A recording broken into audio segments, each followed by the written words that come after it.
πρόβλημα τώρα. Είχε κανένα καλά. Όχι, όχι, με το κομμάτι που μας έπασε τώρα με Μιουτσάκη. Α, πέθανε.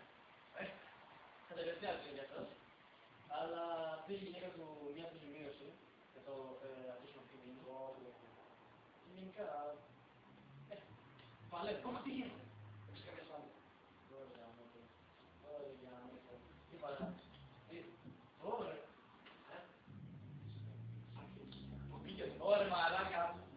Να μου τα σπάλια. Τώρα είσαι και τρομάζω. Και εδώ ένα ψηλό στο πάνω το φως. Μα δεν με δείτε. Θα αφήσω. Ήθελα να πήγα να κάνω τα πόρτα. Γιατί να είχε το άνθρωπο, θα κλειδώσει.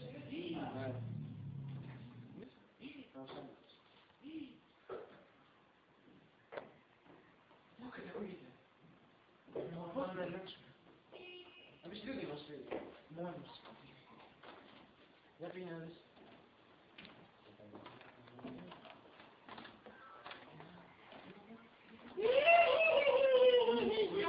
Τι είναι αυτό. Κάνα παιχνίδι του γιου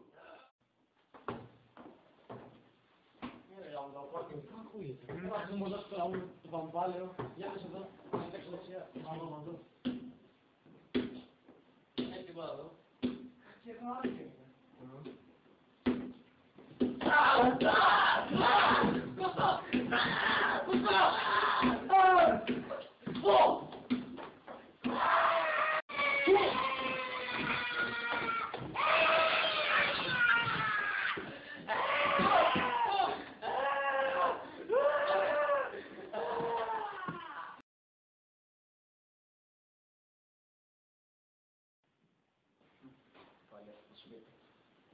Καιρός να το ξεπορτωθούμε τώρα. Γεια σας. Καλησπέρα. Είμαι σπίτι σας. Λοιπόν, αυτό είναι το σπίτι. Είναι κάπως... Είναι παλιό κτίσμα, αλλά το έχουμε ανακαινήσει. Όπως βλέπετε είναι διπλωμένο. Θέλετε κάτι να ρωτήσετε.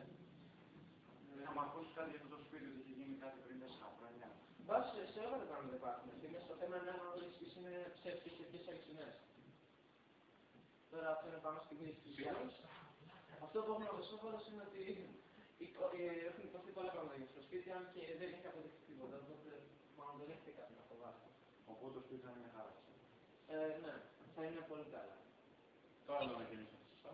Ναι, είναι όλο καινούργιο. Όπως βλέπετε έχουν εξασφαλιστεί το πάτωμα γυαλί, βλέπετε τη φάση σας κάτω. Εδώ πέρα ο καιρός έχει πολύ βροχή γενικά, δεν θα λέτε πολύ καιρό, αλλά ελπίζω η βροχή να σας κάνει τη σιγιά. Γεια σας. Θα πούμε λίγο το σπίτι και θα πούμε. Θα πάρω ένα τηλέφωνο. Για να πούμε το σπίτι, πώς είναι.